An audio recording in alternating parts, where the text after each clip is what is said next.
सभी को नमस्कार। करियर फर्स्ट चैनल पर आपका स्वागत है। आज का डिक्टेशन लिखने के लिए तैयार हैं। हार्ड मैटर है, ध्यानपूर्वक लिखेंगे। Ready start.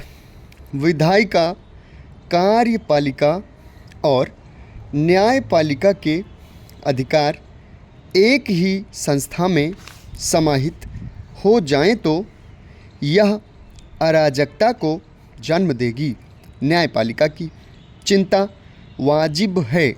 पीठ ने कहा है कि संसद के पास अनुच्छेद 368 में संविधान संशोधन कर अपनी शक्तियां इतना बढ़ा लेने का अधिकार नहीं है कि वह संविधान के मूल ढांचे को ही ध्वस्त कर दे और प्रजातंत्र को सुनियोजित तरीके से चलाने वाली जांच और नियंत्रण व्यवस्था को ही ठप कर निरंकुश हो जाए। संविधान द्वारा प्रदत्त शक्तियों का दुरुपयोग और दूसरे अंगों की सीमाओं का अतिक्रमण अधिनायकवाद को जन्म देता है। आपातकाल उसी का कुरूप चेहरा था। हिटलर ने भी प्रजातंत्र का दुरुपयोग कर जनता पर ही नाजीवादी जुल्म ढाए। प्रजातंत्र के तीनों अंगों की शक्तियों का पृथक्करण लोकतंत्र की सफलता का मूल मंत्र है।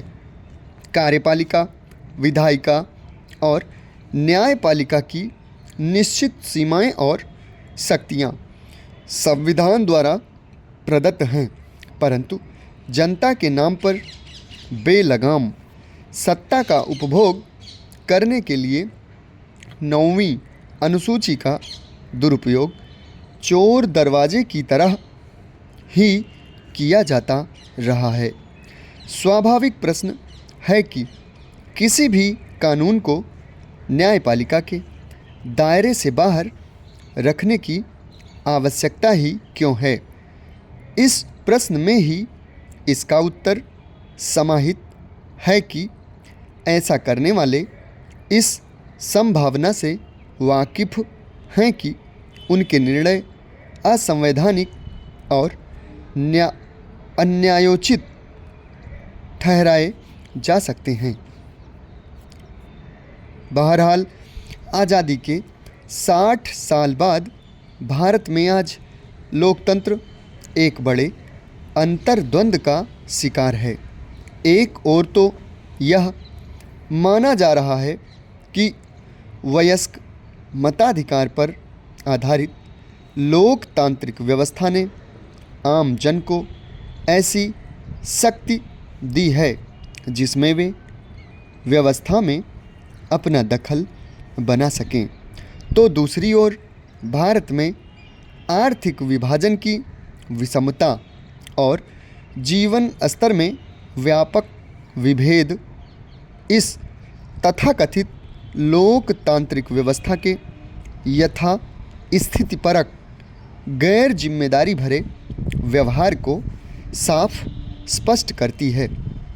कईयों का मानना है कि लोकतंत्र की एक अभूतपूर्व जन जागृति से सदियों से सामाजिक सत्ता और सुविधाओं पर काबिज अभिजात्य समूहों में भारी बेचैनी पैदा हुई है।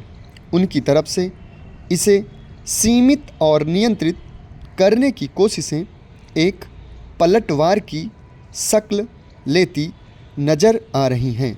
इसके पक्ष में 9वीं अनुसूची तथा अन्य अदालती फैसलों, सांसदों के घूस मामले पर सुप्रीम कोर्ट को नोटिस आदि का हवाला भी दिया जाता है। सर्वोच्च न्यायालय ने कहा है कि संसद संविधान में संशोधन कर सकती है, लेकिन उसका यह अधिकार असीमित नहीं है। लेकिन इसका एक दूसरा पहलू भी है। लोकतांत्रिक व्यवस्था में राजनीतिक दल जनता की सर्वोच्च इच्छा का ही प्रतिफल है। अगर देश की जनता के व्यापक बहुमत के प्रतिनिधि संविधान में कोई नई व्यवस्था करना चाहते हैं तो ऐसा करने का अधिकार उन्हें कैसे नहीं है। समाप्त। धन्यवाद।